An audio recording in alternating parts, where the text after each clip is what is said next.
साहेब मी एका व्हॉट्सअप ग्रुपला मेसेजद्वारे पण ते पाहिले. मला काही फोन पण आले, परंतु अजून कशी अधिकृत काय माहिती आली.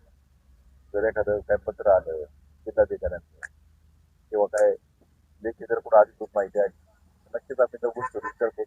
सगळ्यात महत्त्वाची गोष्ट आपण जो हा लढा देतोय, आपले जे गोरगरीब आदिवासी बांधव आहेत सगळ्यांना विश्वासात घेऊन त्यांचं सगळं म्हणणं ऐकून आपण त्या ठिकाणी निर्णय घेऊ. मला एका गोष्टीचा आनंद वाटतो की आज आदरणीय नाना या ठिकाणी आले. त्या साईडने आदरणीय सरदार लेंडे साहेब आहेत आणि खरं आदरणीय नाना भाजपचे जरी नेते जरी असतील नेत्यापेक्षा ते आमचे आदर्शस्तंभ आहेत, नारायणगावचे आदर्शस्तंभ आहेत. त्या आल्यामुळे मला थोडं अधिकचं बळ आलं लढायला. अजून त्या ठिकाणी विचार आदरणीय लेंडे साहेब हे माझे नक्कीच त्या ठिकाणी राजकीय गुरु आहेत.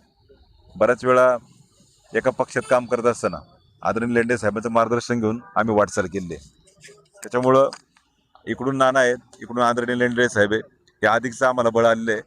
आणि नक्कीच साहेब ज्यावेळेस अधिकृत माहिती प्राप्त होईल तर नक्कीच आपण सगळ्यांना विश्वासात घेऊन त्या गोष्टीवर आपण विचार करू.